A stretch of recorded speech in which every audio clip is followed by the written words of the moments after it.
You've probably seen one of these gun-free school zone signs near your child's school. They certainly make it seem like having a gun on school property could get you arrested. But according to Alabama's firearms and weapons law and the federal Gun-Free School Zones Act, if you have a concealed carry permit, these signs don't apply to you. It's not illegal under either federal or state law to have a firearm in a school if you have a valid pistol permit. The theory being you don't get a valid pistol permit if there's a problem with you or your possession of the firearm.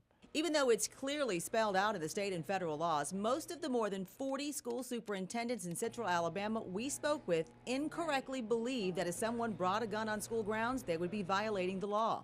Because there is such confusion about the state and federal law, a lawmaker from Albertville has proposed a bill that he says would clarify things. House Bill 129 is sponsored by Representative Carrie Rich. It would allow each individual school superintendent with the school board to decide for themselves whether they want to designate certain school employees who would be allowed to have a gun in school. And it's cloudy, as to whether they can or they can't. And of course, somebody could do it, and then somebody could file a lawsuit against it. Representative Rich says some school districts may decide they don't want any employees to have a gun, but he believes for rural districts that are often short on funding and several minutes away from the closest police or sheriff's department, it's a valid choice they should be able to make for themselves. And the best way to handle this is to have trained resource officers in every school.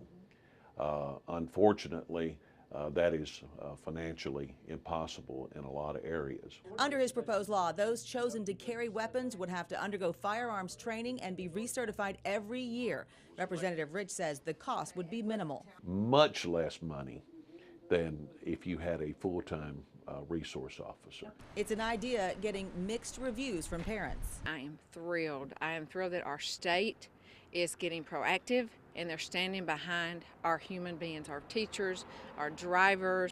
I think our instructors already have a burdensome task of teaching our children with not enough in the education budget to fund education, without having them to have to do a department's job that is already funded, which are our law officials, the police. Do whatever you have to do to ensure that our kids are safe.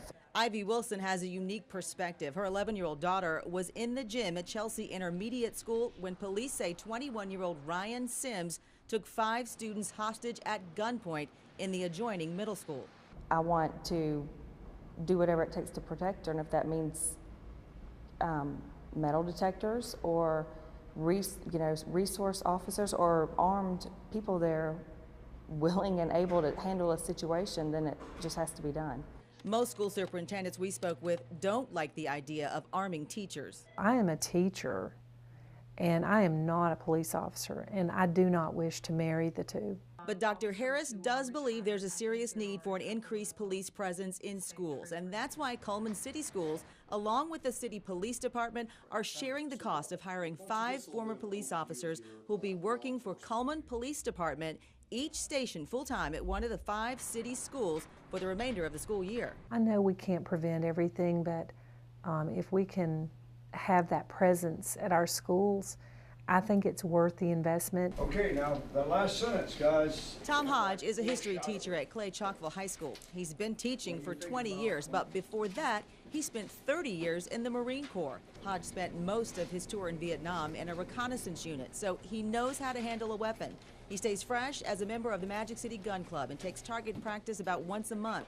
He says if asked, he'd feel confident bringing a gun into class with him. Based on our society today, I think there's plenty of proof that it's necessary. After the tragic shooting at Sandy Hook Elementary in Newtown, Connecticut in December, Hodge says he wishes those young teachers who were murdered along with their students had had a chance to defend themselves. A young woman, a teacher, that's going to put a child behind her and take bullets into her body, certainly, I think, just by demonstrating that act of heroism would be willing to fight for those children.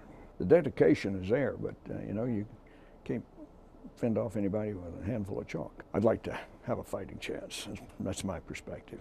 Even though most districts have policies stating students who bring a gun on campus can be expelled and employees who do can be fired, Dean Carroll says the law protects anyone with a valid permit, and that includes students and teachers. If they took action against an employee who had a valid pistol permit on a school ground and fired that employee would probably have a cause of action against the school board. Now, if House Bill 129 were to pass, Representative Rich says it could be in place before the end of this school year, but law experts say it would cause some chaos legally since it would contradict the current state law that says anyone with a pistol permit can bring a gun onto school grounds. House Bill 129 would essentially ban those not designated by the school district from exercising their Second Amendment right.